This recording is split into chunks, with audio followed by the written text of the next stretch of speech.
and they went, "Oh, I think you might have cancer." I said, "What do you mean you think?" I said, "Do I have it or do I not have it?" And I went, "Oh, well, you might have it." And I was like, "What's that mean? I might have it. I might or I might not." You know, like, you hear about people getting misdiagnosed all the time, so I was quite arsy with them because they made me wait for so long in the corridor. And they went, "We're going to have to send you for biopsy to make sure." So we go into this room to have this biopsy in Wrexham now.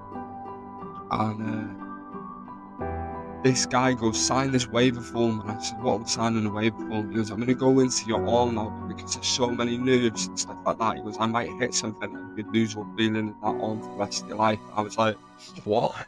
And then he went, "I've got to tell you." Okay, welcome to Fight to Recover, the podcast where we talk real, raw, and uncut about real people and the stories that shape our lives. On today's show, we've got a really inspirational man, probably one of the most inspirational stories you hear. He's owned multiple Muay Thai and boxing gyms and run them successfully. He's got more fight nicknames than I've got children. He's got more title belts than I've got fingers and toes. He's recently not only just survived cancer, but he's come back to win one of the biggest fights of his career and recently be crowned King of the North. So welcome, Mike. Welcome onto the show. Thank you for coming on. Some introduction, that, Jake. I know. Sweet. Nice one. Yeah, but you got the most nicknames out of anyone I've ever. I am now. Yeah. King. They're not even like half of this things my missus calls me in like anger either. Sick. All right, so we'll just jump straight in, and people that don't know your story, just give us like a little introduction onto how you got into Muay Thai, and I know you started through karate, but we'll So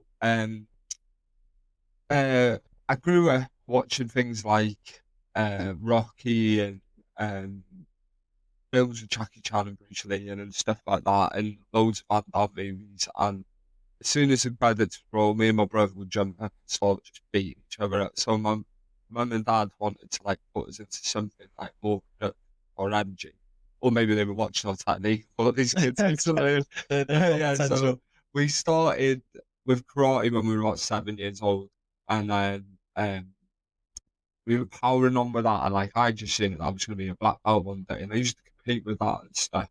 And was always placing in tournaments. Would be like, I was always placing at about third, but there would be about 80 kids in these tournaments. So I was always doing really well, but like the whole town boys were always like, "Get your favourites," and then you have to knock them out to get a draw. It was just like their clubs were running it, and it's like they're paying all that money. They're looking after their own kind of thing. Like, which it is what it is.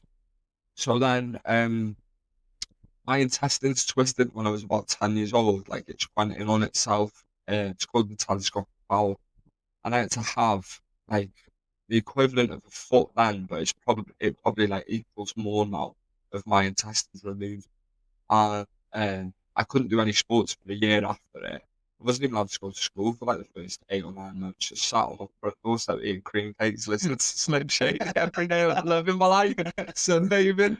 But I tried to go back to karate for a little bit, and it just didn't happen. And then got a weight bench and weights and put them in my shed. I was bringing out every day lifting weights because I still wanted to try and look like Balance in the movies, even if I was fighting like him.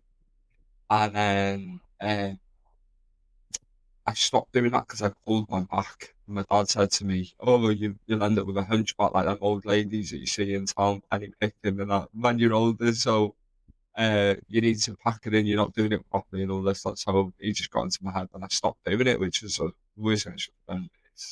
Was listen to him and stop doing it. So then I decided to go back to karate. Do you know Gremlin from Llandudno?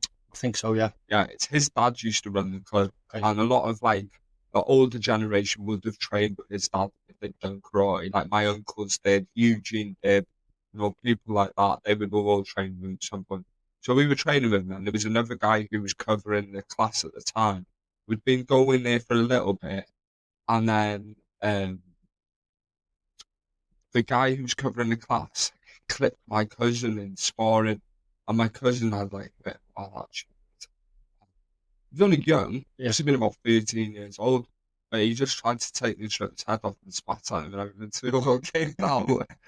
So that was the end of my karate journey. It was like Guilty by it wasn't association. meant to be. Well, I think we felt a bit embarrassed. Yeah, yeah. And then maybe like 6 months, a year later, Chanel and Tom Bisbee started Thai boxing, and I had seen like an advert for Thai boxing. I was like, oh, I'm gonna go there, lads. And they were like, oh, we started last week. And I'm like, it's how many you were going.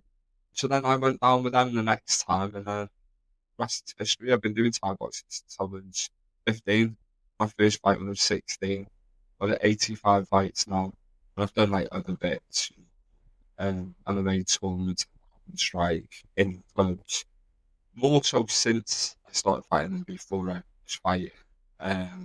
Just love fighting. I think you were doing Muay Thai. Like it's become a lot more mainstream now. There's a lot of people want to get into it. A lot of people. MMA is massive now, and everybody kind of knows if they're going to go into MMA, they need to use their Muay Thai. So lads that train in the pound. There's a few of them that I want to start coming to your gym. One came to my boxing class on Wednesday, and he went, "Oh, I went to the Immortals last night." He went, "I battered." And I It's said, like the blonde kid. "Yeah, Ryan." Yeah. And I said, "Oh, I had years of that." And I was explaining to him, I've got a long-standing history with Mike and the Immortals. Actually, the first place I ever trained was when Eugene's was behind by the police station, and that's the first ever combat sport that I ever did. And I got levered there for a bit. Jack Hughes brought me there, and I used to have to spar him all the time, and he was a heavyweight. And then obviously I went into the ABAs, and then you were there at my first fight. Yeah. And I remember saying to my coach, "Oh, Mike Egan, watch my fight then." And he's that old. He was like, "Who's he?" I didn't have that. And it's different sports as well. Yeah, he's just I've got old school boxing, and anything else that's wrong with it, it's only boxing. But yeah, that thing with boxing, I just love boxing, and I got drawn to that, and then I got hooked on it. But like obviously you started with karate. What like made you stick with Muay Thai? Because I know you're saying you had MMA, but you are a world champion in two weights in Muay Thai. Yeah. So I think that well, going back to one thing that you mentioned a minute ago, with the how MMA is a lot more popular these days. MMA, Muay Thai, sorry. Yeah. I think that's down to MMA. Like it's like made this martial arts in general and combat sports evolve loads because you've got the strength and conditioning side, the nutrition side. You have the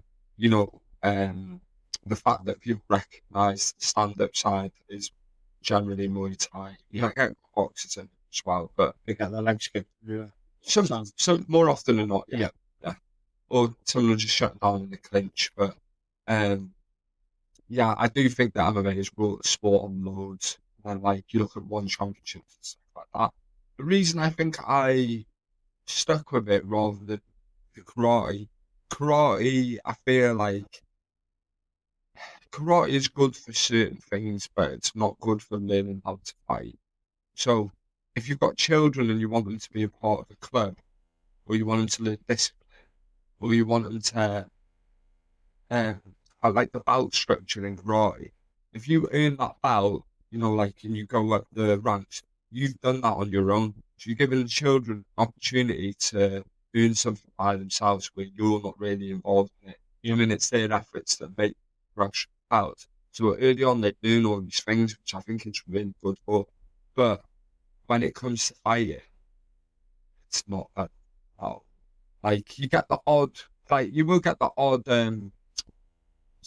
karate fighter that transitions into martial arts, like Joseph, yeah, he was a karate fighter.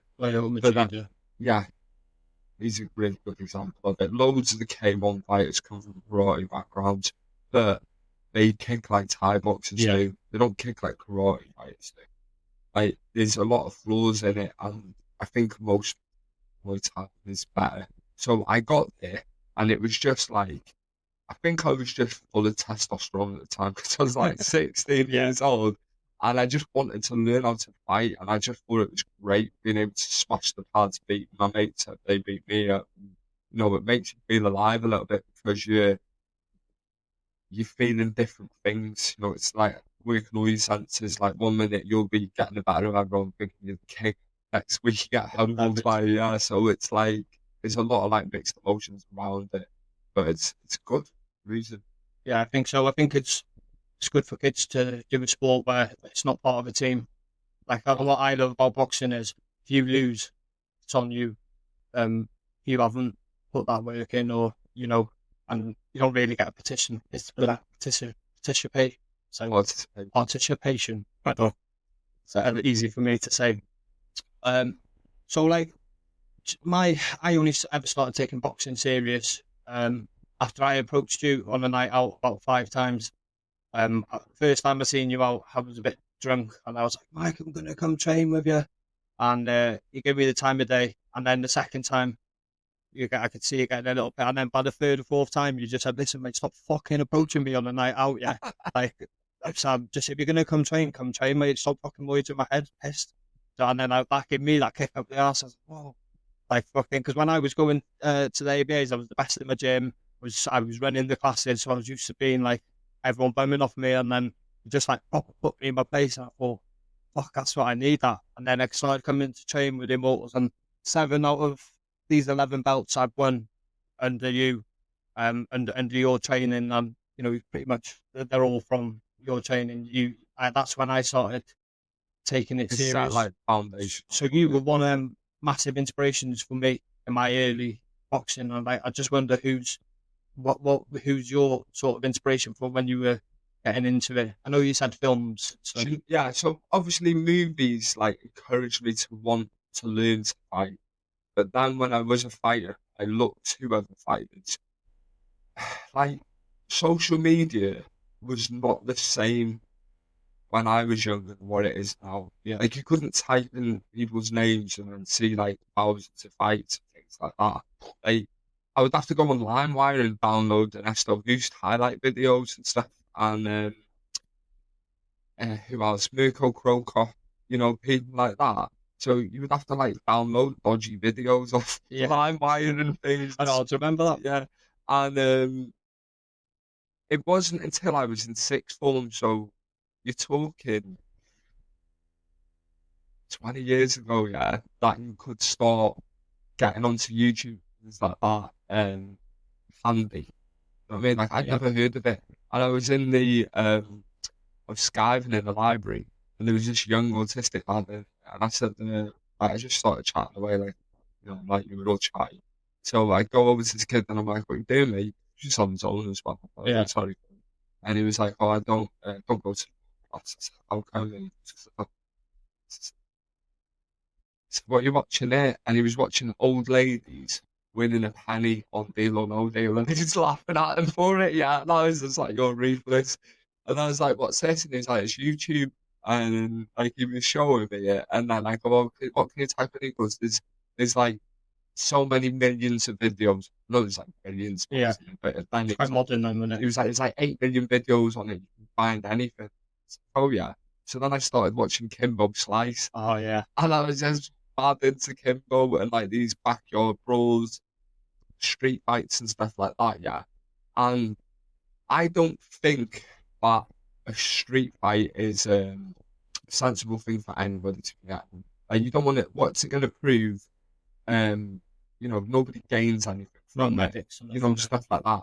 That is a straightness, so it's a little bit different. But generally, I wouldn't condone it. Do you know what I mean? Yeah. There's better ways to test yourself, and it's like if me and you were to go and beat somebody up on the street, everybody expects us to win. So it's like, what are we gaining from it? We didn't gain anything from it, would we?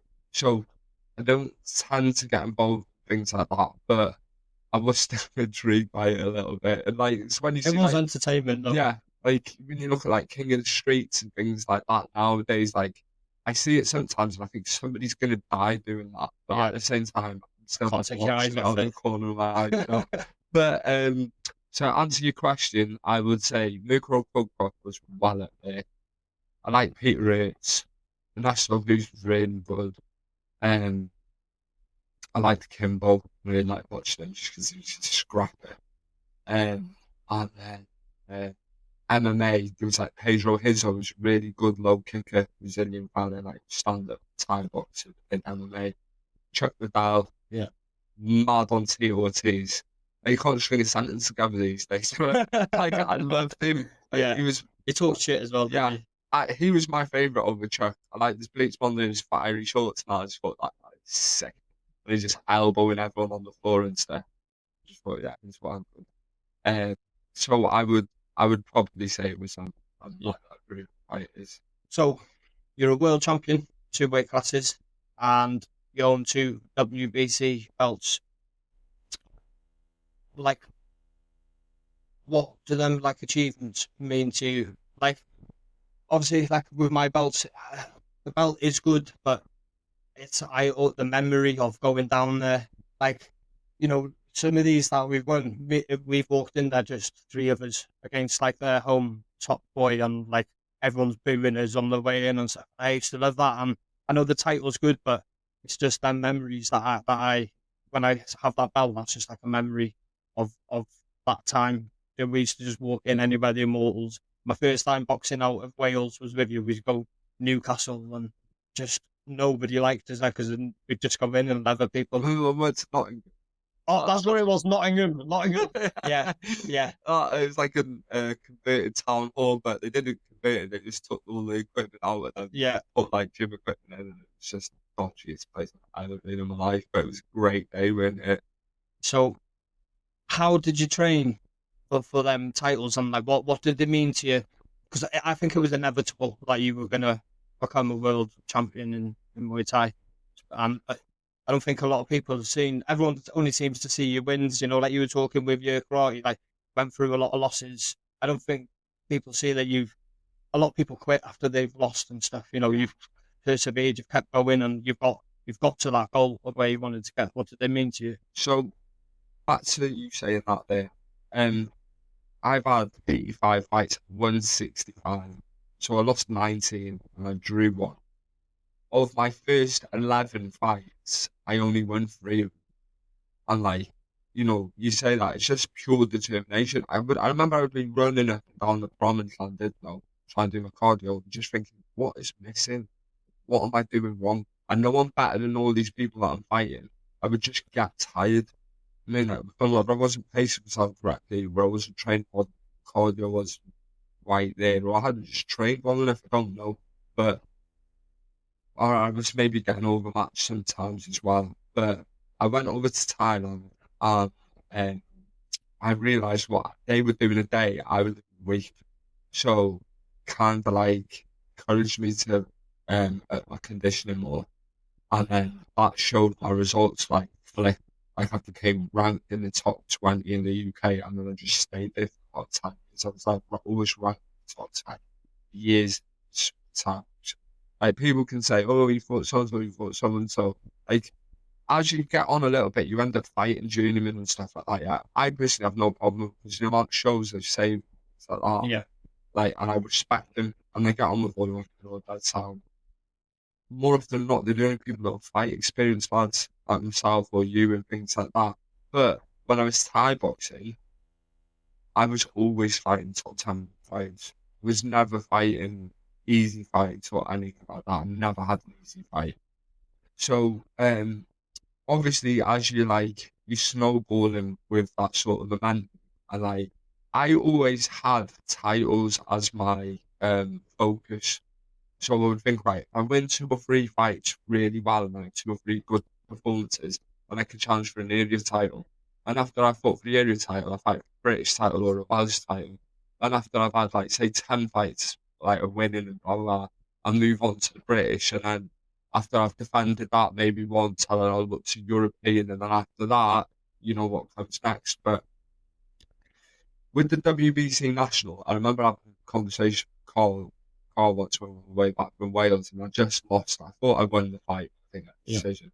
He was driving home, and I said to him, I'm not fighting, and just like sobbed. And then as we were on the way, like, say we'd been driving for about an hour or 2 hours at this point, he said, Joey, I am fighting. I'm going to win all the British titles, and then I'm going to win a WBC British title. That's like my ultimate goal. So I'm going to unify all the belts and win that belt. So I wanted an ISKA title, won that, won a WKA title, won that, and then fought the WBC. when I got the nod to fight for the WBC, I thought I'm going to train harder than ever trained in the fight. That's it now, like, it's me all in. So at the end of the day, if I lose, I have no excuses. So if my preparation is on set, You can be at peace. If you did lose, you just lost to a better person. exactly. I can accept that because I've given my best effort at the end of the day, and like that's all that matters to me. So I would run to the gym. We were at the college in Llandrillo at the time. I would run from mine and crank it on to the gym as a warm-up. Then I would skip. Then I would hit pads. Then I would get people switching out with me in the sparring. I would go to Liverpool and I would train at Next Gen twice a week as well. Yeah, Thai classes there. And like loads of those lads that I used to train with them fighting the UFC now, like Paddy and Miss Fishbowl, Danny Roberts. They were all at the gym at the time and stuff. And I just, like when your preparation is more on the fight, when I was like, I didn't feel nervous once. I didn't doubt myself at any one point in the lead up to fight. I didn't, like I have creeping doubt occasionally. Yeah. I never once did I think I was going to lose. And that was just because I had put in such a good effort in my preparation. And when I was in there, like the lad was so tough in the game and just kept walking down the whole time, but you just walked onto every one of my best shots. But I just didn't think they could beat me. I just thought it was invincible. And and that self-belief is to superpower. Yeah, because you don't feel anything. Like you don't feel any pain whatsoever. Tunnel vision. Yeah, so then I won that belt and I defended it. I fought John Kaufman and my preparation was a little bit more slack for that one. Or to the one before, just because I thought I was a lot better than him. And he pressured me the whole fight. I dropped him in the first round and I was just always picking him off. Like the more aggressive someone is against better I perform, I'm a fighter. So if somebody's gonna like steamroll me or go head on me, I don't care. Use like, that against them. Yeah, you're gonna walk onto every bro. I'll just collect the points. So it never bothered me. Then when I fought for the international challenge belt, the international challenge belt is it's a show belt. So it's like a belt given to a super fight. Oh, okay. So specifically for super. So you're not the international challenge. You're not the international champion. You're the international challenge champion. But if you look at the likes of like Super Bomb, from one championship, who's a champion, he's knocked out Trojan. He held the set winning it at the show in Thailand. And there's a load of other like top level Thais that have had it and stuff. So like it makes me proud for that reason. But the guy that I beat to win it off, he had stopped me in the past. So I was fighting this Spanish number one, one of Johnny T's shows, and he punched me in my eyeball, and I thought he popped my eye, like during the match. And I just couldn't carry on. Like, in fact, I was going to throw her. I was like, it's like holding onto my face because I thought he popped my eye. I have scoring on the back of this eye now because of that, of that punch. Yeah. Yeah, so it shows that it was a good shot, like, but it's not on my retina, so it's not affecting my vision. So I was lucky in that respect. But we rematched each other because he stopped me in the second or third round, and I was winning the fight up until then. He just cracked me with a belt and shot, and like that corner knuckle hit me right in my eyeball, like he absorbed 100% shot.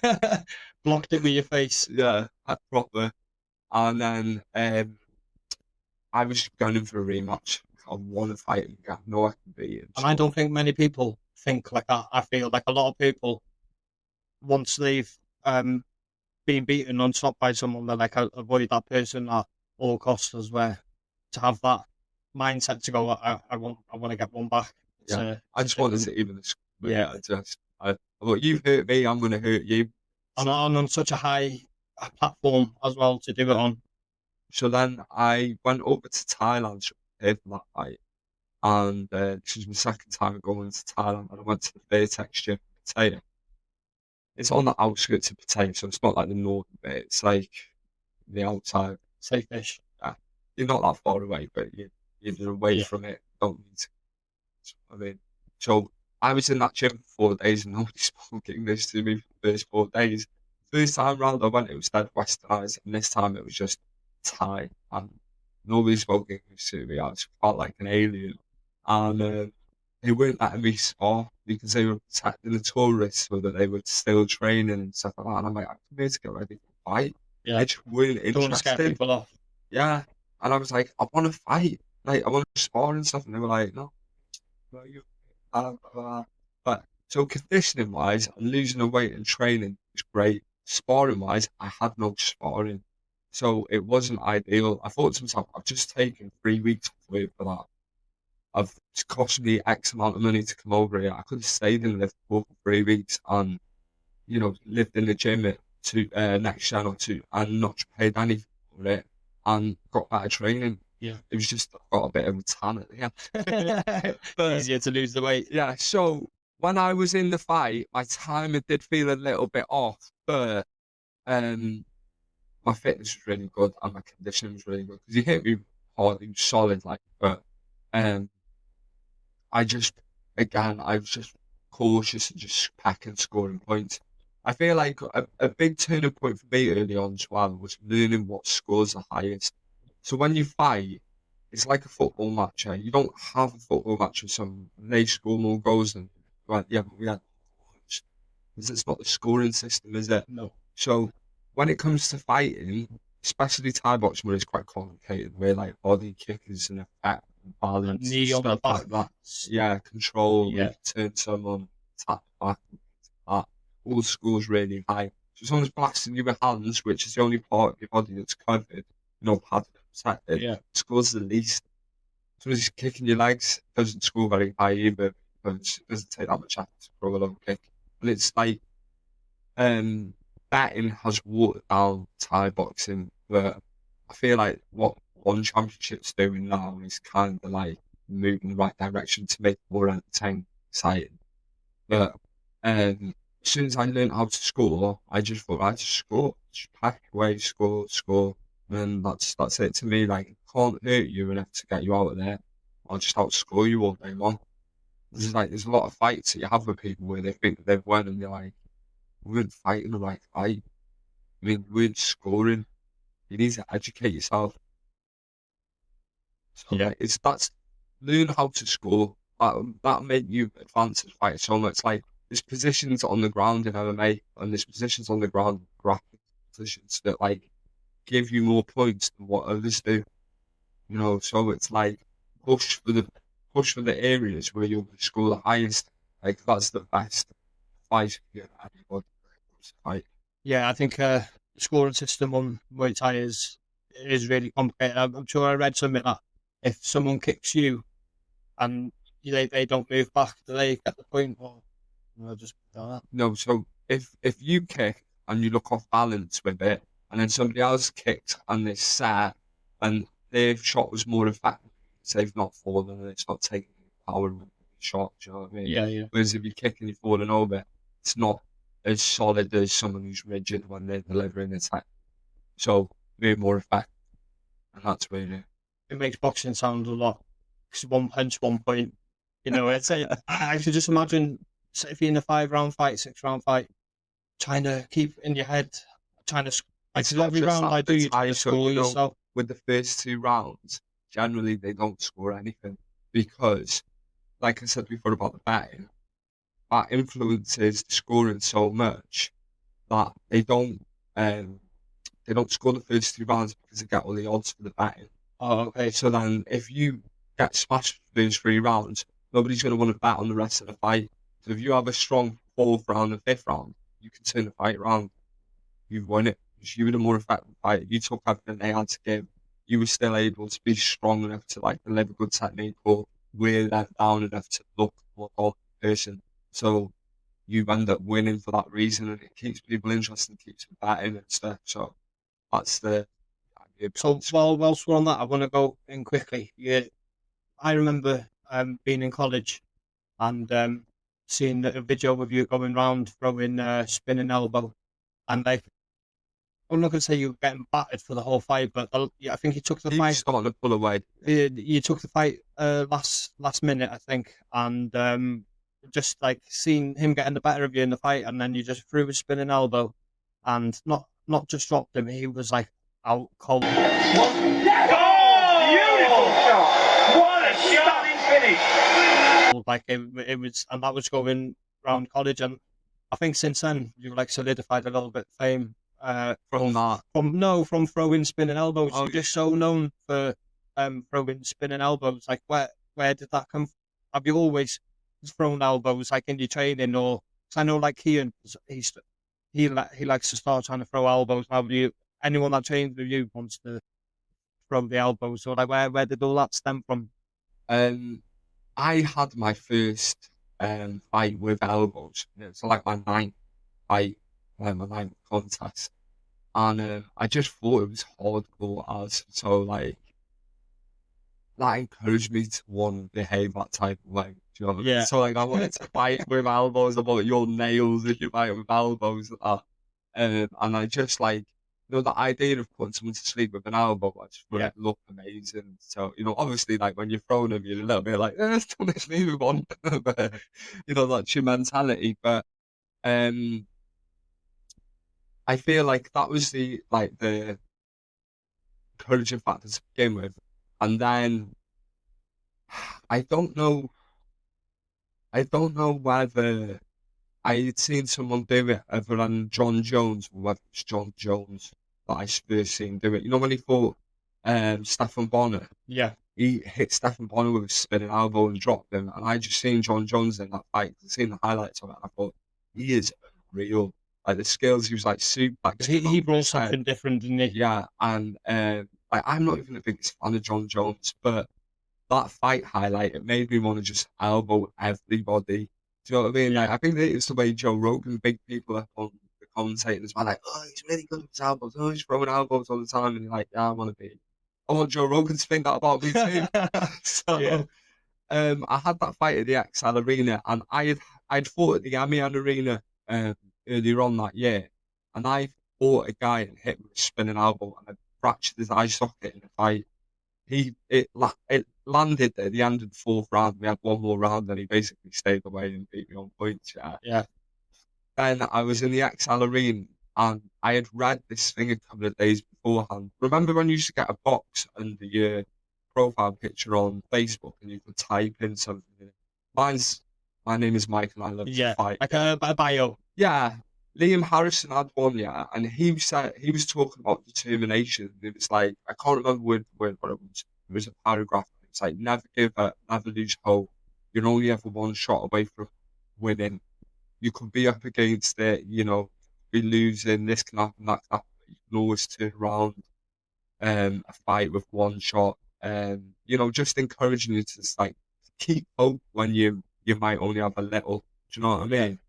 So that stuck in my mind. I've been watching John Jones loads, in the lead, and I think I drilled that spinning elbow on the back about 1,000 times, So, I was starting to lose the fight going into the fourth. Like, the first two rounds were pretty even. The third, he won, and the fourth, he was pulling away a little bit.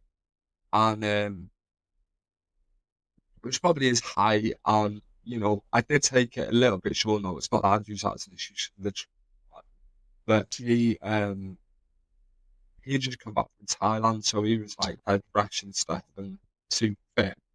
And I went back to the corner between round 3 and 4. Paul Beattie, the coach from Mersey Thai, turned around to me and just hit with that fucking spinning elbow with you. And I did, and just kicked him. And I was just like, oh, it's good advice, that. That was easy. Yeah. And I remember being in because I was young when it happened. I was in the queue buying a hot dog afterwards, and I could hear these two lads been on the interclub at the XL, because there's a martial arts expedition called Sani that happens in the XL Arena. It's massive. It's like UK. And what's the place in Manchester? It's rolling rave. Warehouse. Yeah. Warehouse Project. Where's the one where this one had that banner by? Is it Bowlers? Yeah, Bowlers. It's Bowlers. Yeah. It is. Yeah. So Similar to Bowlers. So Bowlers is like different units make up one big warehouse. or I think you flatten them all down and it's a super huge unit, like, and the XL's the same. So Seni was going on, and then it had like Comic Con was going on, and then the fight show where we were, Hawkow was the main event on it. And I was somewhere getting a hot dog afterwards, and I heard these two lads that run the Interclub that day because one of this medal on his neck. Lad, did you just see that lad do that spinning elbow in there? Lad, I was like, oh, that was big. Loving my line go like that. Yeah, so just like little things, you know, along the road that you pick up that stay, like, I feel like you pick up what's good for you and get rid of the shite, you know, along You got the way. to filter through a bit, haven't you? You can't take on everything. I like experience is a big factor, you know. So like I would say in scoring moves well, but experience, you learn so much from experience and it can get you so far. Like if you have an end goal, like for when you're all finished done sport, if that's your target and what you're working towards the whole time, nothing else that happens before that really matters. Like you record, like you could have like a million losses, but as long as you wanted to go and make that money or You get to have that that goal. fight, you've done what you set out to do at the end of the day. So nothing else matters. So I was always determined to keep pushing. I liked fighting, Yeah. but I always was working towards a goal. A lot of these title fights gave me that. With the world title, Eugene offered me a title fight once, world title. I didn't believe in my heart that I was world class at the time. Do you know what I mean? It was like too early for me at the time. It's a big like, jump, isn't it? Yeah, maybe I'd lost like 1 or 2 fights in the last 6. I'm thinking, well, they should be fighting for the title the ones that beat me. Do you know what I mean? So I was patient, and then I got offered a world title fight in Germany where they offered me loads of money, and it was on like 10 days' notice, and I was skin at the time, but I was like, no, I can't do it because I wanted, if I was to ever fight for a world title, it to be my best effort. I didn't want to be that person that challenged for the world title. To be one. So I was just like, nah, I don't want to do it. So, and that's quite hard because there's not that much money in fighting, really. Yeah. So when you do get an opportunity to... Yeah. Back then, we're talking, it was probably 14 years ago, and it was like nearly £2,000. Yeah. So like back then, it was quite good. Yeah. But I just was like, no. That's just showing discipline to not take that quick fix of Yeah. the money over what your end goal is, and Yeah. obviously it paid off for you. Yeah, and then one day I was training with Carl, and he said, "Oh, how do you feel about fighting for the world title?" And I was like, "Yeah, an opportunity." And I was fighting a guy that was living in Thailand, and he was fighting on Max Muay Thai like every week. So he was experienced, and he was getting the right experience, and he was training really well for it. And he was from a good gym as well, like the Malatesta gym in Italy. And the same way that I approached the first WBC title, I was just like all in, like grueling training, running loads. I met up with my physio at the time that did a lot with who's the famous Anthony Joshua. Yeah, he did a lot. He had a friend who was a nutritionist who did a lot with Anthony Joshua, right? And they were working in Liverpool University, and they were doing stuff about like mind coaching, recovery sessions, and, good nutrition, all this, that, and the other. So because I was dropping my calories and I was caning my body and especially in my joints, I had to eat a lot of mackerel at the time. I was doing 10 sessions a week, so that would be like 5 either strength conditioning or cardio, and 5 Thai or sparring.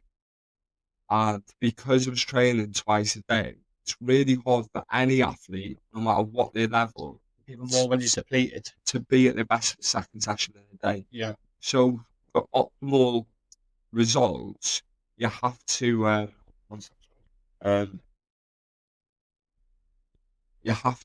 plan recovery sessions. So what we did was we got a plan together, and it was you have to try and hit 100 recovery points a day.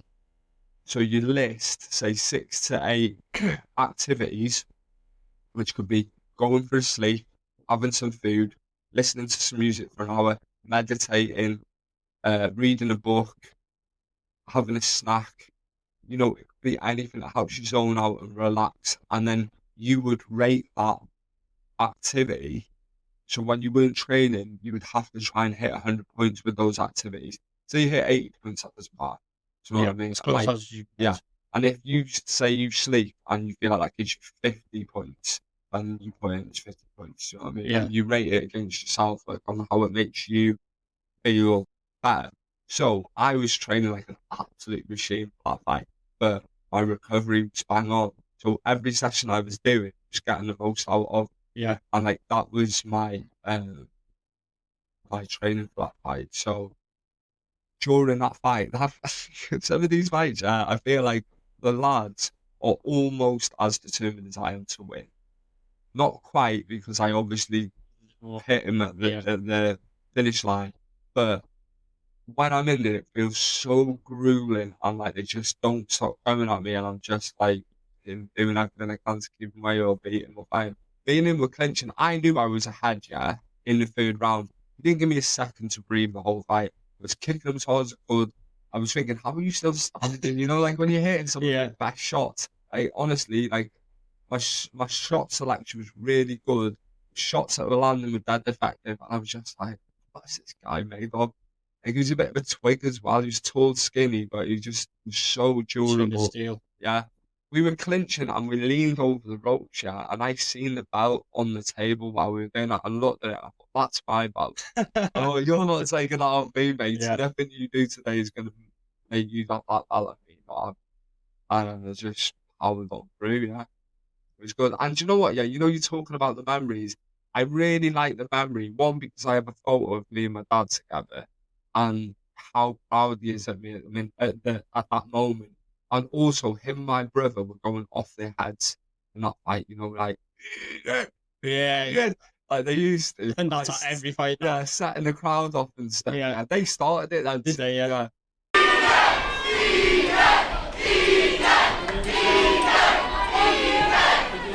But so it's like it's one of my fondest memories for that reason.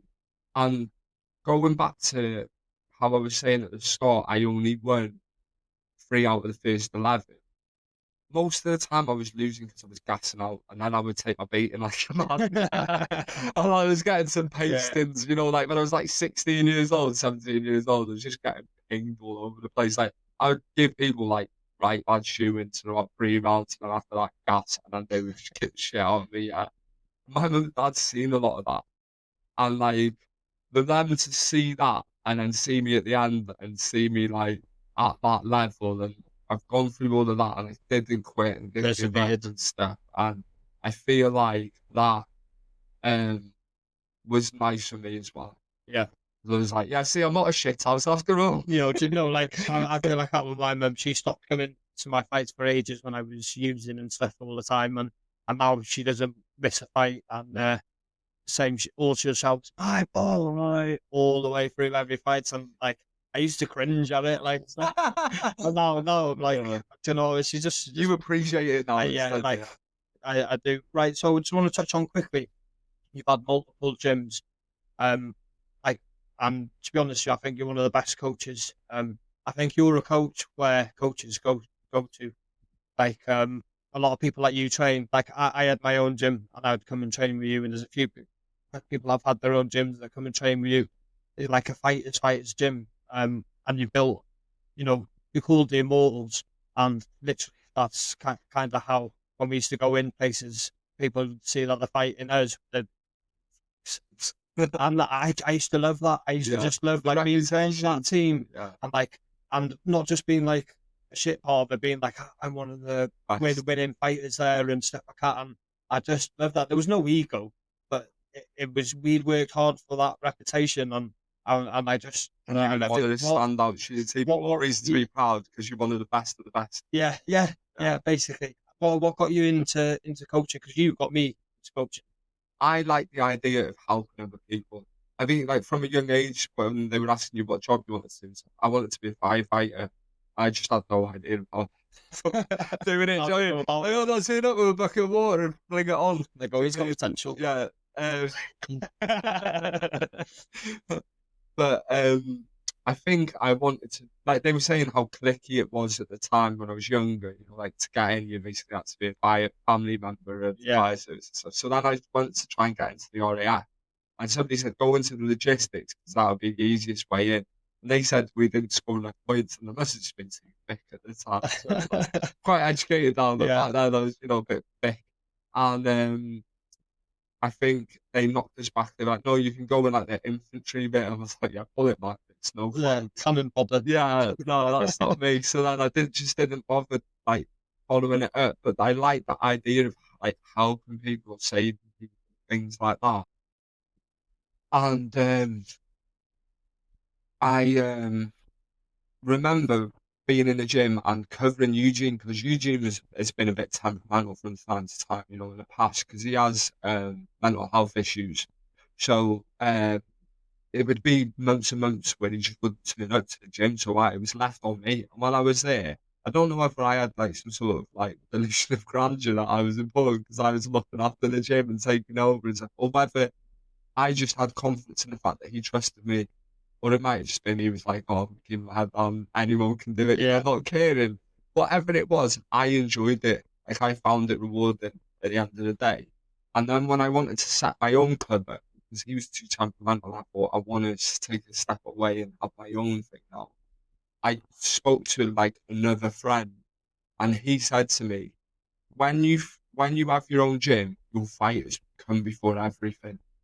What he meant by that was like you don't do other people favors, like you don't send a fighter into they're gonna lose, and if you got the choice of having a night out, you don't go out on piss with your mates. You're there for your fighters when they need you, and it's a support system, and and then you'll get the best out of them, and this, that, and the other, and like that's kind of the mantra that I've carried over really. 1,000,000%. You never agreed with my antics outside of boxing ring. Do you know what I felt like? Yeah, sorry. No, it's fine. I felt disappointed because I felt like you weren't getting the best out of yourself. Yeah. Do you know what I mean? And you're not the only one. You're not the only one because it happens all the time. But I just thought you were made for better things. Do you know what I mean? And the way you were behaving was hindering you from getting there. Do you know what I mean? Yeah.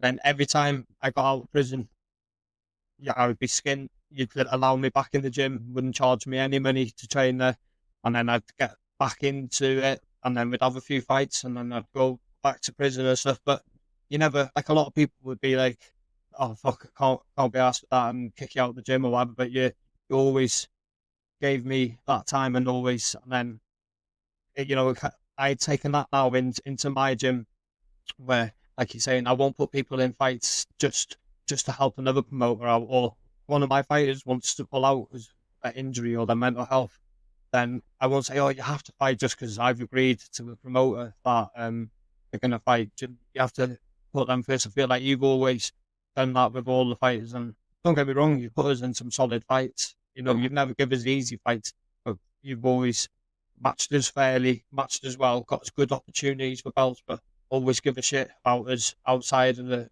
ring as well. Then, you've always given me the time of day, so I can always give you 100%. Like if I feel I'm getting 100% from you, I'll give you 100% back. There's people that come to the gym, they don't give me 100%, so they don't get 100% of my interest, do they? I mean, so I always feel like you gave that, although you wouldn't be doing it on the outside. When you were in a gym, at least you were doing that. Yeah. Do you know what I mean? So you were doing the right things in that situation, and that's why you got all out. It just lets you know that you could have done things a little bit better from time to time, but you're on the right path now, aren't you? Yeah. So all the stuff, like I was talking about, having that goal at the end, all the stuff before it doesn't matter as long as you're on that path where you're hitting that target, isn't it? Yeah, so 100%. You can do all that stuff, and like you can have your own opinions on it, or people can have. That's not you anymore, is it? No. So well done to yourself.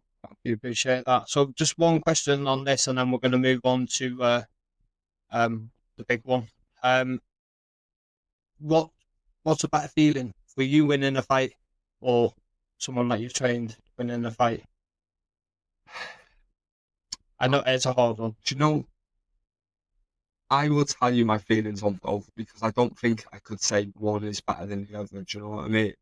So I get more nervous when somebody else fights than I do. I'm 1,000,000%. I just feel no control. Yeah, it's the lack of control. Yeah. So I must say something about us with like a bit of control. Something like that. Really good. Like, why would you feel that way otherwise? Do you know what I mean? And maybe you find it a bit thrilling, and that's why you like doing it. You know, you don't know the. But I definitely get more nervous when like somebody else does it. If somebody listens to everything I say in the corner, win, lose or draw, I am so proud of that. You know, because it's their best effort at the end of the day. If they don't listen to me, I'd walk away from the corner sometimes. Be like, you're wasting my time and yours. I'm getting off. You know, like it's embarrassing. And that generally comes when there's excuses. They haven't trained hard, not diet well, you know, things like that. Working. You got to do your homework and stuff, haven't you? So if they've given it all, I'm proud 100%.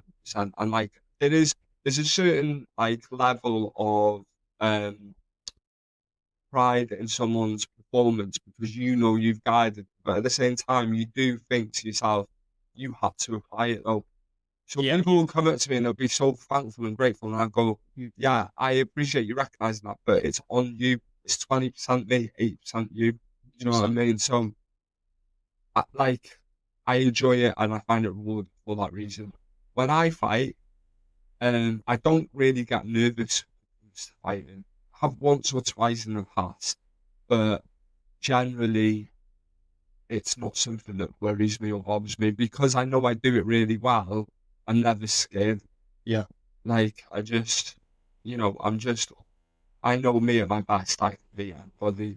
And it gives me a lot of confidence. But fighting itself, it's just never been like, people go, oh, you're not nervous, you're not worried, blah, blah, blah. I'm like, no, I do, because I enjoy it. But because it makes me nervous. You know what I mean? Yeah. And then, like, after I fight, because I'm experienced now, my fights are generally 10 to 15 minutes long. You know, it's not like a short, like, novice bout. It's quite a long fight. And I'm exhausted afterwards. So there's very little enjoyment. It's like an adrenaline dump. So, like, afterwards, it almost feels a little bit anticlimactic. You know, like... You expect it to be a lot more... But you don't... I can't wait to get home after my fight. You don't expect to feel so writ off. Yeah. You know, afterwards, you think it's going to be like celebrations in the street, fanfare, and, you know, a parade, and then it's just like, go home with your battered body now and eat pizza and feel even worse about yourself because you've been dieting for the last 6 weeks. Like, so, I think I fight because I'm good at it and like the tension of it, and, you know, it is me, and also, you know, I put these shows on as well. Yeah. So I feel like all that together is my motivation. I don't feel that great after winning, like in general ever. I've like winning that WBC title. I've set my goals on it. I dedicated my life to it for 10 weeks. Afterwards, I was like, no, it's weird. It's a weird feeling, but it's just part of it. Like, I don't see it as like I'm ungrateful for it or I'm not being fulfilled or feeling the way I think I should. I just think, it's just how I feel because of whatever's going on in my body, or it's a byproduct of fatigue or whatever, or exhaustion. So just take it as it is. Yeah. So we're going to go on to the biggest fight of your life, obviously, getting diagnosed cancer. I remember being in prison and I phoned my mum, and my mum said to me that you were ill, and I remember having this horrible feeling inside, like, because nobody that I've ever known has been ill with that, especially, you know, I've never had a dad in my life, and you know, you're that much older than me, but you've always been like that father figure to me. So how did you find out you were sick? So I got out. I was living at my mate's. He had like it looked like a farmhouse. It was in Desert, and I was living with him. And I got out of the shower one morning, and I had a golf ball size lump in my arm. But hey, And I was like, what's that? I was just like overnight. Yeah. Like, I'd not been there beforehand. And I was showing people in the gym because I was like, have you ever seen anything like this before? And they were like, oh, it's stress. I was like, it makes you stress, yeah. And I'd been feeling a little bit, like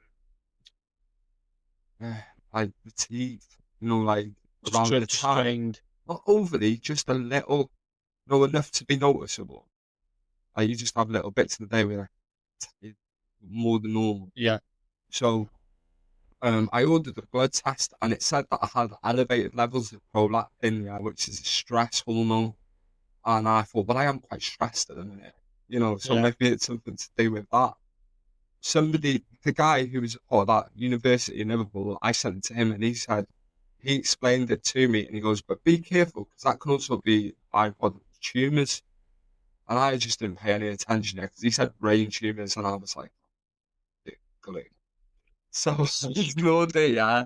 And then I got another one in my bicep and it was massive. It's like the size of golf. Yeah, this isn't right. So I kept going to the doctors and showing them, and they put me in for a scan. And there was just loads of messing around in the beginning. So like for 6 months, I had like loads of scans, tests, blood tests.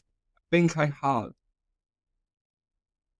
3 blood tests. One I paid for myself because I was testing my testosterone levels because I was feeling flat. Yeah. And they all came back fine to me. It's just obviously it's a scans. No about it, yeah. Then there was 2 with the NHS, showed back nothing at all, yeah. It was as bloodstream. So that came back negative. I had 2 ultrasound scans, both come back negative. And I remember being in Bangor Hospital with my second ultrasound scan, yeah. There was a doctor, a specialist, and 2 nurses in the room with me. And they were all watching me have this scan. And one of them goes, I've seen this once in the last 40 years. He goes, I'm going to send you to the specialist in Bangor so they can do a biopsy because I don't feel very comfortable about this. And like they all had concern on them. And like I'd had an X-ray beforehand that showed nothing. I had an MRI scan that showed nothing. I had a CT scan that showed nothing. So to me, I was just like, what is going on? And it stressed me out not Feel like reading their face. Oh, I thought this is bad news. Even though they don't say it, like you're reading someone's body language. Yeah, because generally, like people who do scans and working at things, they just like that. You know what I mean? They don't bat an eyelid. These look really concerned, and I was just, this isn't good. So then, I had a phone call from emergency care department, and it's like ER, not ER. It's like accident emergency. Oh yeah, A&E. But it's like a level up from it. Okay. So they said, can you come down and have a word with us? Yeah. So I was in the corridor waiting for about 2 hours to be seen because it's during COVID. It's a lot of messing around. Yeah. And I was so much stuff going through my mind. And my dad had died 6 months before of cancer. So I was just like, all this stuff was going through my head. And I was thinking, is this what he had to go through to feel like it upset me quite a bit? And then I come in the room and they went, oh, I think you might have cancer. I said, what do you mean you think? I said, do I have it or do I not have it? And I went, oh, well, you might have it. And I was like, what's that mean? I might have it. I might or I might not. Like you hear about people getting misdiagnosed all the time. So I was quite arsy with them because they made me wait for so long in the corridor. And they went, we're going to have to send you for biopsies to make sure. So we go into this room to have this biopsy in Wrexham now. And this guy goes, sign this waiver form. And I said, what am I signing a waiver form? He goes, I'm going to go into your arm now, but because there's so many nerves and stuff like that, he goes, I might hit something and you'd lose all feeling in that arm for the rest of your life. And I was like, what? And then he went, I've got to tell you. And I was like, okay. So then he starts digging into this length of my arm. He gets a chunk of skin out. They send it off. 4 days later, this is what they say, right? They do the tests and stuff on a Monday. They get the results on a Thursday, and generally they contact you on a Monday with the results to say what's next. Yeah. So I got a phone call on the Friday saying, "Can you come in?" So I was like, "Oh no, this is definitely bad news." So I did get told that when you get told you've got cancer, say you've got somebody with you, like in the car, and I said, just tell me, because they asked me that question. And I went, yeah, you've got cancer, it's non-Hodgkin's lymphoma, blah, blah, blah, this, that, and the other. So I was just like, no, like, I felt like it was a sick joke, and it was quite, I'm pretty much the healthiest person I know. I mean, I don't really do anything I shouldn't, and I live pretty clean. My diet's not amazing, but every other aspect, you don't really drink. Even when we used to go out, exactly. you didn't drink, you don't smoke. Now if I drink, I don't have more than like 2 drinks. Yeah, But so I couldn't really believe it to start with. So then I went to, they said, what hospital do you want to get treated at? And I said, they went, Manchester or Bolton. I said, just send me to that hospital. Send me to Manchester. So then I went to the Christie's and I met with an oncologist. And then I said, he said, I want to have a COVID jab because I've lost 2 patients that had COVID during chemotherapy this year. And I don't so I started getting paranoid. And my mate, did had 2 collapsed lungs off COVID. He was the same age as me, so I was like getting the job. So I had the jab, even though I'm always like all paranoid about it, like, don't do it. I did it. I have had probably 40 blood tests since having that done. It's had been a difference since doing it. So there's a lot of conspiracy around it. I have proven evidence that my blood's all right for that one that I had. Maybe I'm different, who knows? But yeah. So we got the ball rolling with him, and he said, I'm going to put you forward for a clinical trial where you're going to trial this new drug out, and it's worth like £250,000, but we should be able to get it you for free if we can get these other 2 scans done for you. So I was like, all right, let's get it done. So we didn't hear anything from him for about 10 days. Yeah. So I phoned him up and I said, what's going on? And he was like, oh, Michael, we found out that before that, sorry. Before that, I was telling everyone that I was like Deadpool because he has a clinical trial that activates his powers, doesn't he? Yeah. So I was running around the gym with the Deadpool morph on, saying that I was Deadpool and that I was going for this clinical trial and I was going to save it. I was going to be a superhero, like taking a piss. And I phoned this guy up and he said, oh, we're not treating you now. You're getting moved to another department at the hospital. Knows what you have is a different version of non-Hodgkin's lymphoma. It acts more like leukemia in the system than lymphoma. So you're going to have to be admitted to the hospital now and be treated there. And I was like, well, am I in a better, worse position than before? And he went, if nothing, the same. Fucking ghoulish way of saying it. Yeah. And I was like, okay, sound. So then I got a phone call to everyone that goes through chemotherapy has to store sperm beforehand, yeah. So I had a phone call to store it in Manchester before I went in to have my treatment.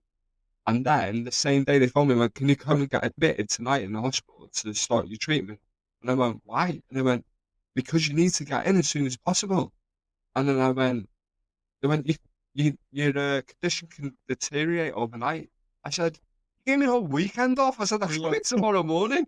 And they went, oh, make sure you do at 1 o'clock. And I was like, all right, sound. So I went back the next day and you're supposed to stay in hospital for 28 days, to start your chemo because they give you such a high dose. They need to monitor you and make sure that you're handling it well. Because a lot of people can be allergic to certain things. It's why, that they give you because it's so toxic. Yeah. So in the first month, I had 4 drips of chemotherapy. 4 drips of chemo. 2 injections of pegsporagin. It's really strong chemotherapy drug that you inject it in your arse. It's worth like $90,000 the amount that I had. It was like 6 injections of it. They say it's quite harmful for your heart, but they give it to people who have angina and heart attacks and stuff. So catch it, cancer. I remember saying to the doctor in the room before I signed the waiver because you have to sign a waiver before every hour of chemo. And I said, "What's my alternative?" Instead of taking this pegsporagin, death. And I went, and I signed it. That's exactly how he ended it to me. And I was just like, fucking hell. So then, 4 drips, 2 injections of pegspalagin, and 2 lumbar punctures where they went into my spine, like an epidural that a woman has. They go in through your vertebrae. They draw out 31 drops of spinal fluid, and then they inject chemotherapy to stop it from going to the body spreading. Yeah. So it's like an inhibitor type of thing, but it goes to your brain and your nervous system. So all in all, I've had 16 of those. You know, where into your into spine. my spine, yeah, where they took 31 drops of spinal fluid out of me, which was like, do the maths on that one, it's probably over 1,000 drops of spinal fluid has been taken out of me. And I've had chemotherapy each time. Sometimes they are painless, but I would say 12 out of, no, maybe 10 out of the 16 times I felt it, and it's wow. It's like electric shocks go down your hips to your heels. It's horrible. And women would understand it because they have it when they're having a baby. Yeah. So they'll know what I mean. But you just say to them, "Oh, I've got pressure on that hip," and then they'll bend the syringe in your back to ease the pressure off. All right, and they had to, you know, I said it wasn't present in my blood. They needed to test if it was present in my bones. So I had to have a bone marrow sample done, yeah. They bore into your hip bone with this tool. I remember you going for this one. I was in the gym and you were explaining it to me, the pain and stuff of it. So like, imagine smashing your funny bone as hard as you can, yeah. And the pain, like the short stabbing pain of it, yeah. You're getting that the whole time they're like boring into you. Like it feels like they're going in with a coach, yeah. So then they get in and then they cut away a piece of the bone, right? So they cut away the piece of this hip bone, and then they go in and then they draw out what's the fluid? Marrow, is it bone marrow? Bone marrow, yeah. They draw out bone marrow. They do, and they get like enough to like fill a vial and test that. And thankfully, all 3 of my tests have come back all clear on my bone marrow. Otherwise, I'd have needed a stem cell transplant or something like that. And I remember saying to Bill, my brother, at the start, because they said, ask your brother. And I go, they said, can you give me your bone marrow if I need it? He went, yes, do it for £1,000. Ask your brother all those. Yeah, like, he's joking. Yeah, it's funny at the time. And they say dark humour helped so much. And that was my first thing of chemo. They let me out after 23 days, but I still had to like go back one more time. And I remember being that done in, because I'd been bedbound for a lot of it. Yeah. So you have atrophy where your muscles are wasting away and you've got no strength in them, what's left behind. And then chemo causes atrophy as well, where it melts the muscle clean off your body. Like it was like I'd been hollowed out and filled up custard. Do you know what I mean? There was just no strength to anything. Yeah. Jasmine was pushing me down the corridor in a wheelchair because I couldn't even walk back to the ward. I've spewed up when I walked in the morning with exhaustion. And then they went, come back in a bit after your blood results come, because they have to test your blood to make sure you're safe to have chemo. Because if your levels are too low in certain things, they won't do it, like platelets or could be other things as well, white blood cells and stuff. Sometimes you have to have transfusions to boost them up so you can have your treatment things. But they wouldn't let them know that I'd been sick because of treatment. I would get this cancer out of bodies. So then the next month I came back and I was an outpatient.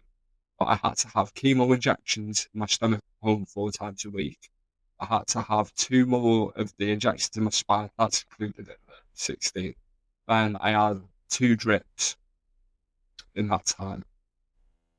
Then the following month, I had chemotherapy for 24 hours solid drip. Then they have to spend 3-4 days clearing it out of your system. So they have to flush it till it's present in your system to 0.04%. It's safe to go home after that. Otherwise, it's toxic for your liver and kidneys. That was on Jasmine's birthday on New Year's Eve, so I had to do that. And 2 weeks later, I went in for my second dose of it. That was on my birthday. So that was it. And I got put on the COVID ward, right? And at Christie's, it's one of the best hospitals I've ever been in my life. And the COVID ward is disgusting. You wouldn't want to put your dog down there, do you know what I mean? Like, it's horrible. And I was there on my birthday, but they brought me in the cake and they all sang happy birthday and stuff. It was quite nice.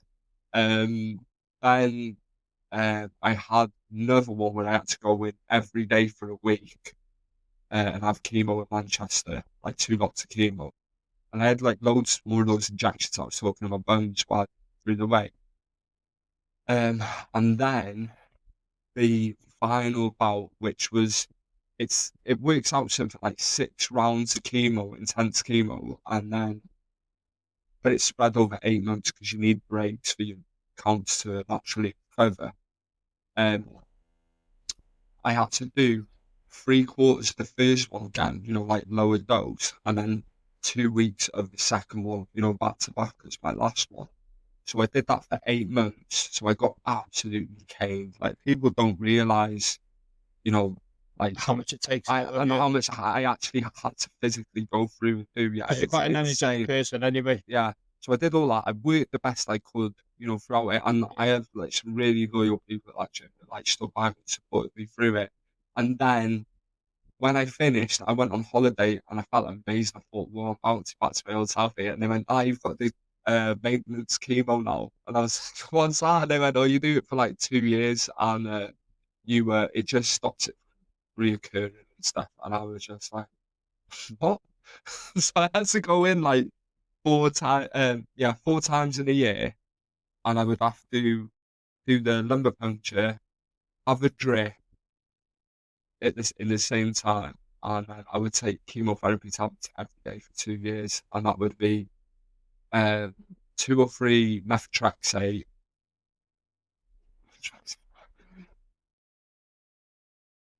Yeah, 2 or 3 methotrexate every day for 2 years, and then on a Thursday I would take cytarabine, which is, I think it was called cytarabine, might be wrong. It's one of them horrible chemo drugs anyway that they give to people with arthritis as well. And I had to take that on a Thursday, like a higher dose. Like, so on a Thursday sometimes I'd be taking like 16 chemotherapy tablets and stuff. But they monitor your liver and your kidneys and everything. And I would go to Manchester every month, blood tests just to check that everything was all right. And all that treatment, I would go to Manchester every time. So it wasn't cheap either, like to go through and do. But June last year, that was the end of it.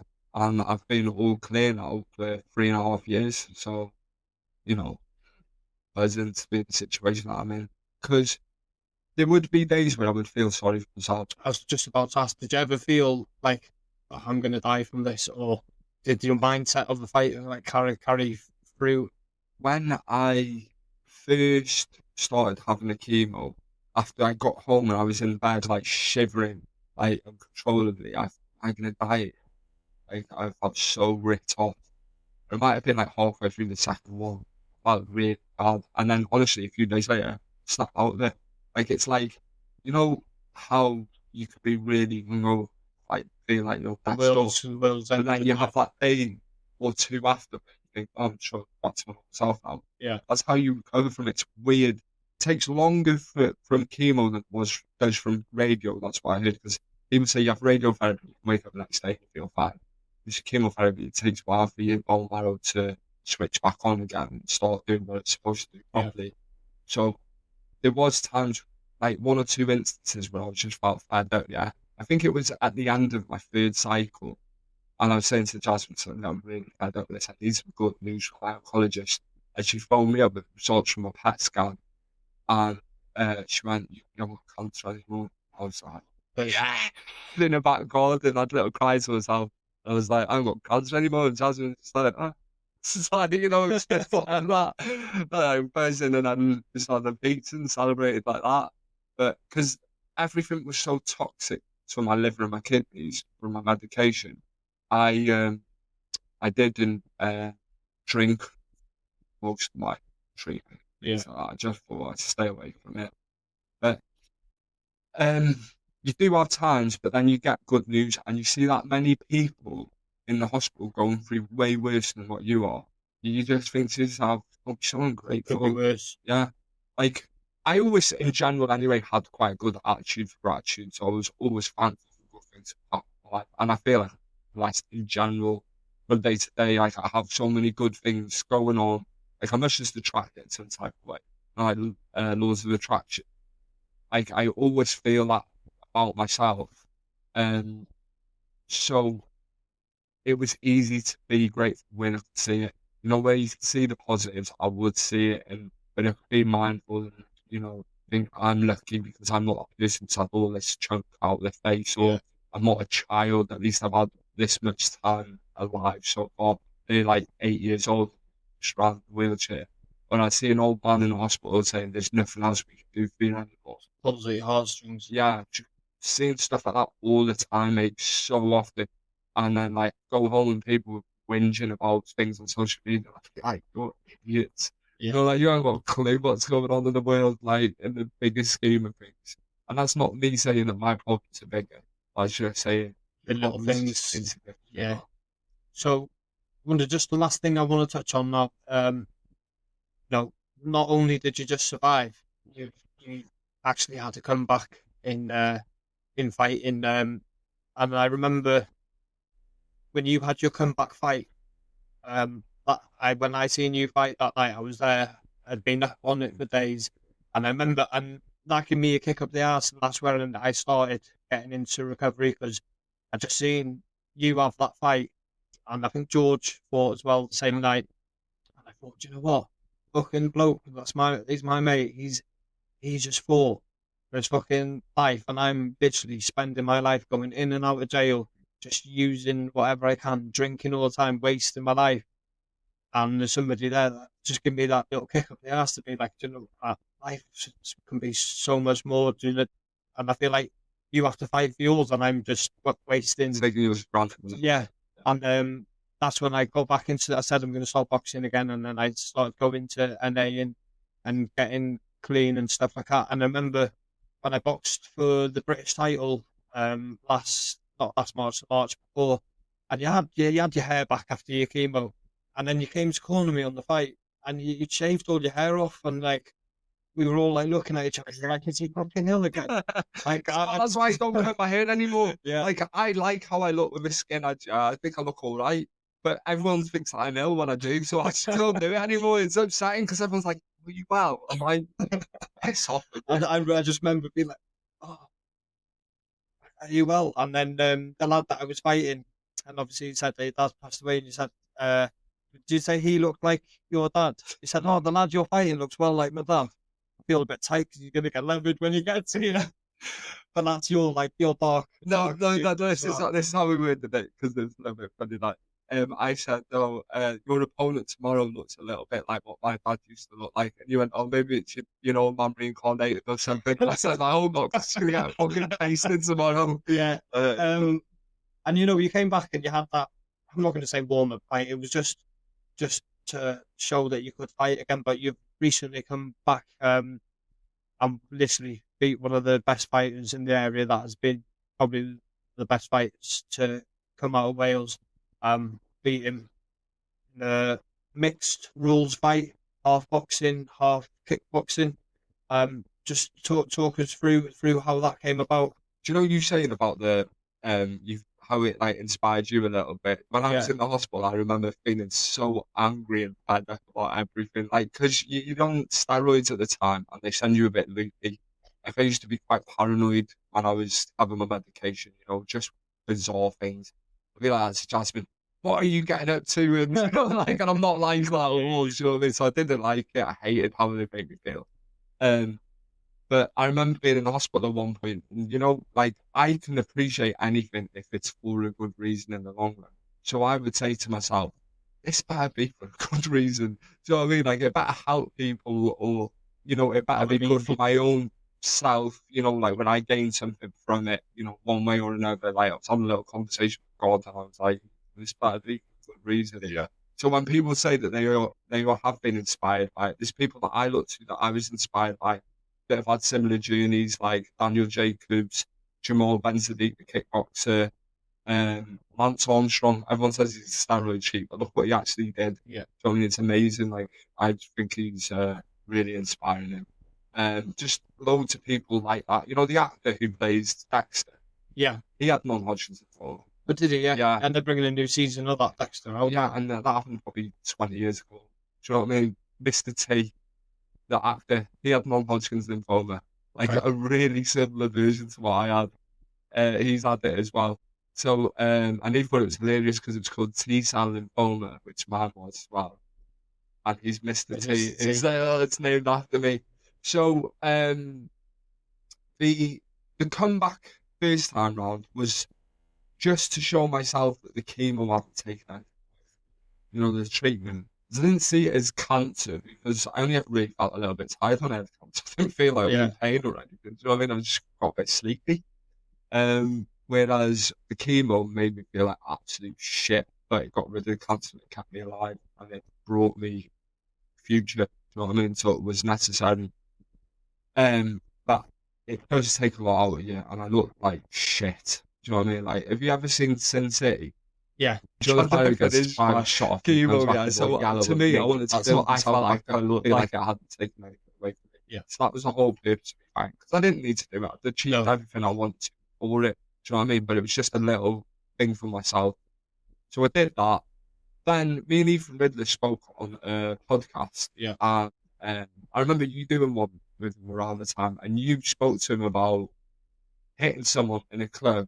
And Ethan had the attitude at the time, and I was saying Ethan's like this in general. It's just in response to questions where you said, "Well, I think the police's version of fans is that you're supposed to walk away in that distance." Yeah. And I thought that's a grown-up way for you to look at it, realizing like the error of your ways. Do you know what I mean? Showing it sign maturity is. Yeah. That's one thing that stood out in your one with him. But in my one with him, I'd seen Ozzy Thomas fighting the Swan, and it was really busy Broadway, and I had done the comeback fight, and that was really busy. And I thought, me and him together, imagine holding the tickets out. So it was like my little mathematical brain. So like a lot of the way that I work things out, especially when it's like aimed at business nowadays, is everything is like broken down into some. So like, say you go to PT1 versus Trent, get £50 a week, and someone, oh, what's the point in doing that? Why are you bothering with that £15? Add that up over the year, that might pay your electric for the whole year. So you don't have to pay your electric, so you got money for other things now. So like I'm looking at it as like, well, the show would cost this much, and then we'd have all this much money, and we'd be able to divvy that, and then we find a venue that lets us have the bar, and then we get money from that as well. We build it out right, and like could make good money. And me and him have been around the game for so long that like we did deserve a good payday. Yeah. Do you know what I mean? So more than anything, I've got an 8-month-old baby now. They're expensive. Yeah. It's like, I feel like it's probably that. And my bird's quite expensive as well. So, like, fighting wise, I don't feel like I have anything to prove. I'm motivated to win. Yeah. So that was my driving force to win. So I could be like, I win. And I also didn't want to hear him because I would never hear the end of it if he. Do you know what I mean? So it was a question that, like, an unanswered question a lot of people had over the years. So that intrigued me. And it's a question I had for myself. You know what I mean? And it's also giving myself a proper test. Like, did I actually get myself back up there and this, that, and the other? But yeah, as you see from my performance, I did all right, didn't I? I was really impressed. Cheers, mate. The person on your comeback fight, he was an ex-pro, but I would say probably lower level. You've gone straight for the cream of the crop there. You've gone to pick the hardest fight that you could pick after going through all that. So, added an extra nickname onto the list of nicknames that you already had. The King of the North. And I remember messaging you the next day. You were like, I'm walking through the town. Like, the only way I can describe it is like, I feel like Prince Charles crossed with Elvis Presley, because everyone's calling me calling you the king, and that. I just think that you deserve that, and you just shown that no matter what you're going through, like that Rocky saying, it's not how hard you get hit, it's how hard you get hit, and keep moving forward. You've kept moving forward, mate. You kept doing what you're doing. You've always stayed humble. You've never had an ego. You're proud of what you can do, and you know what you can do, but you've always got time for the little person, and I think that's why you're so approachable to me. And that's why people look up to you so much, because you're just a normal person that's just done extraordinary things. Do you know what I mean? You're always helping everybody out. last thing before we jump into quick fire round, just what would you say to anybody? What advice would you give them to anybody that's out there now that's going through chemo or that's just found out that they're sick? First one is like it's gonna be tough. Like you're gonna doubt yourself, and it's grueling. But you're only ever like a little short distance from feeling better, and everything that you're doing, like as hard as it may be, is for a greater cause. It's for you to like keep going and being better, and still like continuing to. I would say perseverance is like the the biggest thing. Like you're gonna feel terrible. You're gonna want to quit. I had it at times when I just couldn't be bothered and I didn't want to carry on. And you know, but then I would see something positive and cling on to positives. Like as hard as it'll be, as long as you are better again, that's all that matters. And then as you slowly building yourself back up, it'll be a distant memory in no time whatsoever. Like you have to put your life on hold. You have to be a little bit selfish for a bit. Put yourself forward and first, and then after that, everything else could be like you can start again with everything. It doesn't matter. Nothing else matters more than your health. So just keep pushing and make yourself number one, and like put yourself first. Make yourself better. Your family and loved ones care about you, so you should be looking after yourself and like be there for them. They don't care about anything else. Don't be worried about money. Don't be worried about your job. Don't worry about your house. You can buy another house in the future. You can sell your house. You can do things like that. You can get another job. If you've got a business, you can build your business back up from the ground. You've done it once before. Why can't you do it again? Do not let silly little things stress you out. Just focus on getting better. And then, like I was saying with the fighting, and I think fighting has helped me so much throughout this whole journey because being disciplined with the diet side of it, that's a big thing with getting better. Taking your multivitamins, that's a big thing. Doing the treatment that they tell you, drinking your water, getting your exercise in where you can, things like that. It's all important because it's working towards that end goal. So just be determined with these things and just keep reminding yourself constantly, like, I need to get better. I'm doing it for this reason. You obviously need motivation.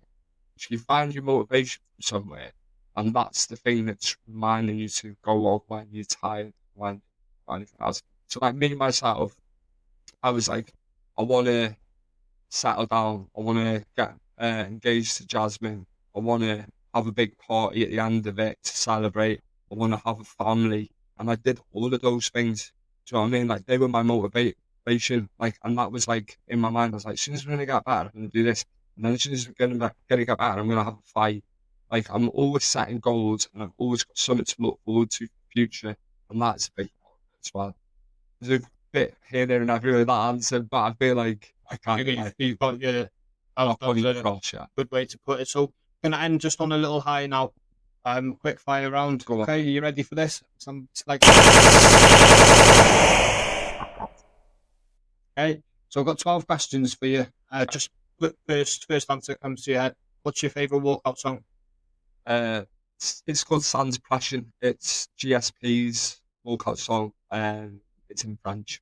Hey, favourite fighter of all time? Uh, Can't pick me. Joseph, yeah. Okay. Most painful shot you've ever taken?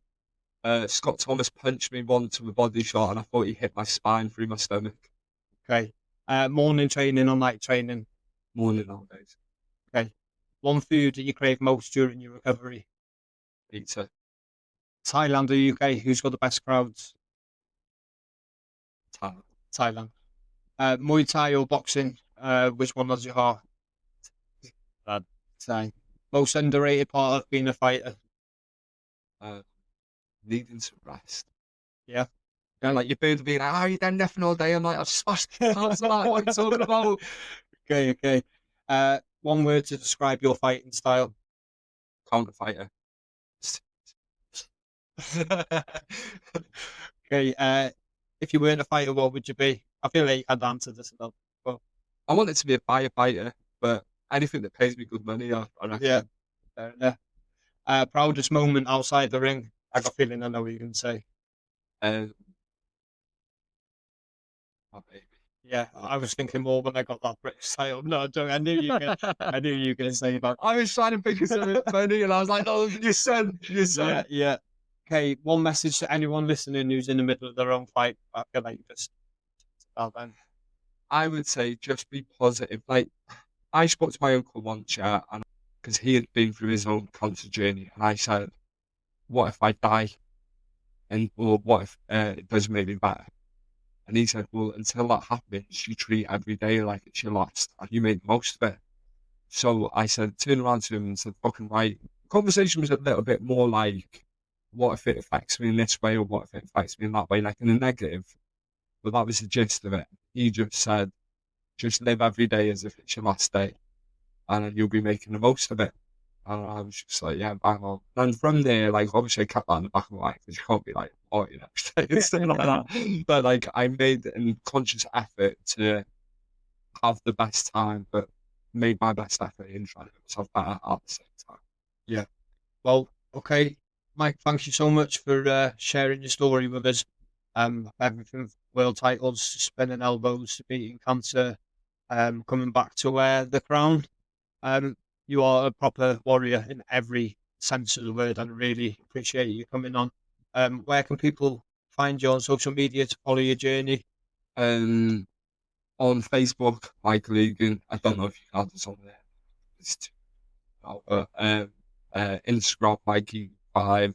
And I'm like coming to the end of my fighting days now. I'm a family man. I put myself out to stud. So people need to be watching you. Yeah. You're the man now. It's still entertaining. So yeah, they're gonna be. Hopefully, I'll be after my baby's born. I'll be having a hard year next year. But one thing I will be doing Get out of the house. is the cat is coming back to you, because when I'm training now, I'm not getting sparring, and I'm not. I know I'm a coach. I need a coach, so I will be coming back to the Immortals before I fight again. I've made a thing that I'm not fighting again until I've got decent training. Otherwise, it's pointless. I'm going to lose a fight, and it'll be because I haven't had no sparring and stuff. You're doing a good job with the coach at the moment. Your lads were very good on you. Yeah, thank you all for having us over for that as well. It was the heavyweights went a bit heavy, bit OTT. But yeah, I'll make sure them links are in the description for you. And to our listeners, if Mike's story moved you, inspired you, or reminded you what a comeback really looks like, do us a favour, share this episode with someone who wants to hear it. This is Fighting to Recover podcast. I'm Jamie Edwards, and we'll see you in the next round. Thanks, mate. Thank you.